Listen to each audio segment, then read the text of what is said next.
Whereas in reality, we should be trying to find and identify these weaknesses in our systems and then correct them. You can think of a leak in a pipe and then put a patch over it so it no longer leaks. We're either all secure or none of us are secure, because the way these techniques function is if your iPhone is vulnerable, everyone else's iPhone in the world is vulnerable as well. It doesn't matter whether they're a Russian general who's in charge of a nuclear service or whether they're a reporter trying to work on a human rights issue in China, and the Chinese government wants to buy the same technique to monitor those people. Now everybody's trying to use hacking. Spies are trying to hack, cops are trying to hack. But we need to think about, in a well-ordered society, in a liberal and open world order, do we want cops to be acting like criminals as a matter of routine? Do we want our government to be attacking insecurities and making our society, our devices less safe, less reliable, just so their job's a little bit easier? I would argue no. And just the final point here, because there are, of course, people in the Norwegian intelligence service right now who are getting a live feed of this talk probably. And they're going, oh, that sounds terrible. We can't spy on them just by looking at what's crossing the internet, and we can't hack their phones. We can't hack their laptops. Oh, whatever shall we do? Real criminals, legitimate criminals, terrorists, kidnappers, bomb makers, we won't be able to track them.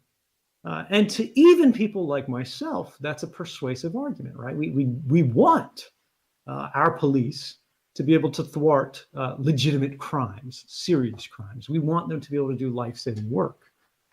They got two police officers to stand to his left, acting like a husband or wife. They pretended to have an argument. He turns his head to the left with his laptop full of all of his encrypted material open, unlocked with the password entered, and an agent to his right simply picks it up and walks away with it. There will always be ways for police to do their work. That is not a reason, let's put this more simply.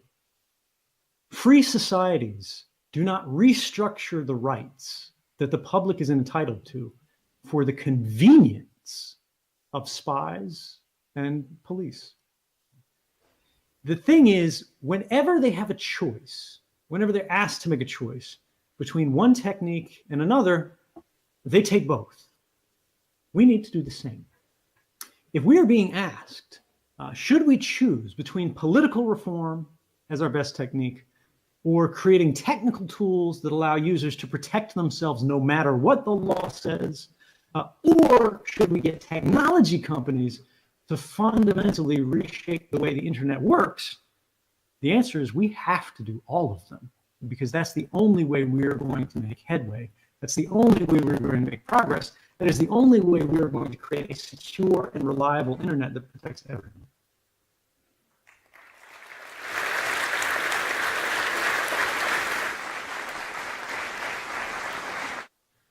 There are privacy laws, right? It sounds funny that that should be a thing, but there are about 100 different countries around the world that have privacy laws.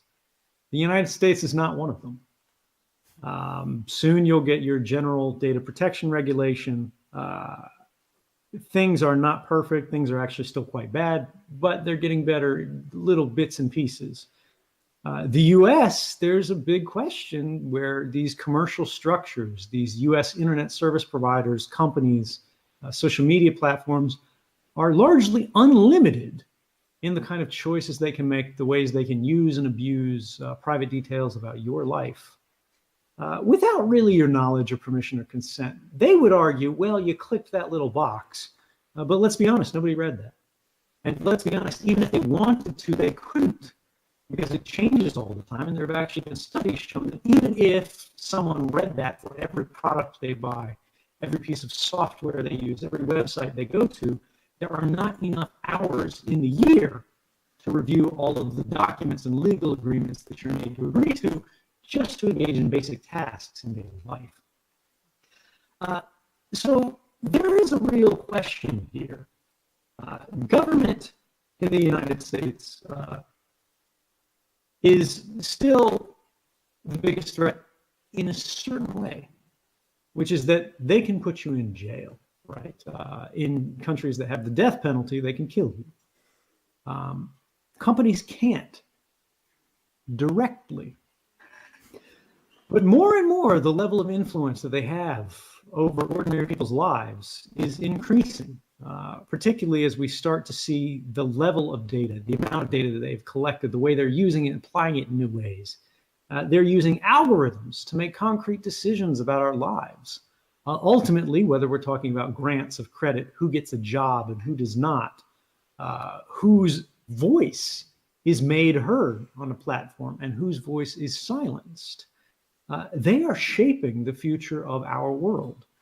And they are largely, and unfortunately, I hate to say this, but increasingly not accountable to public and society more broadly. The question is, how do we fix that without causing more harm than we sought to prevent? Now, using Facebook is not the same thing as slavery, and I'm not trying to make that comparison. But slavery was abolished for a reason, even in countries where you could voluntarily indenture yourself into another person's service. But it goes beyond that. And that is the inequality of our experiences. Anybody can look around the world today and see global inequality is rising, and it is reaching a point of crisis. Saying that, well, people can make their own choices, which is reasonable. And then adding on the end of it, no matter what, no matter how badly they're getting screwed, no matter how obvious it is, and they can never revoke their consent. They can never escape from the system once they've gone into it. That's where it starts to sound a little bit crazy. And the reason is this. If we have a world of global inequality today, and it's getting worse, and you opt into a system today that makes you subject to that system, and now that system has largely unlimited understanding of your thought processes, who your friends are, where you work, where you spend your money, the kind of books you read, the kind of things that make you laugh, the kind of things that you hate. They know you better than you know yourself. And as year after year after year, they get better at using this information against you or to shape your decisions. Ultimately, you start to work for them, even if you're not being paid for it, even if you think you're getting benefit from it in the form of free email or funny cat pictures. Matter.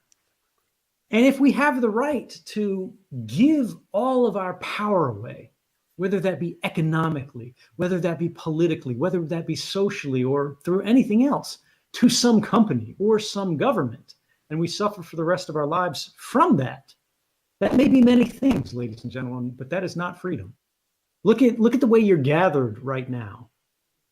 This conversation that we're having right now would not have been possible in any other generation that has lived throughout human history. I'm in exile. I cannot travel, right? I'm not in asylum. People think I'm in asylum. I'm not in asylum. I'm in exile.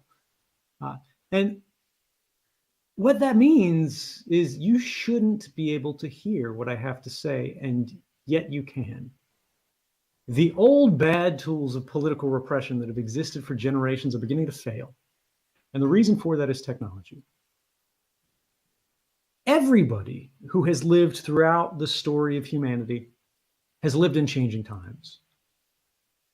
But we live in times where things are shifting catastrophically, enormously, tectonically, whether we're talking about the climate and the future of humanity, the sea level, whether we're talking about warfare, whether we're talking about economics and where money is going, control of resources, or whether we're talking about speech. Technology is the most important political force of the last 100 years. And you are the ones who are going to decide what effect that has on the next 100 years. I would argue you don't just have the power to change the world with this. You don't just have sort of a right to do this. You do have an obligation. You have a duty to think about the kind of world, the kind of rights that you yourself inherited from past generations. Think about what you loved about it. Think about what's important to them, what's important to you. And then think about what you want to leave to the people who come after you. Because if you guys get this wrong, they're not going to have the power to change it in the same way.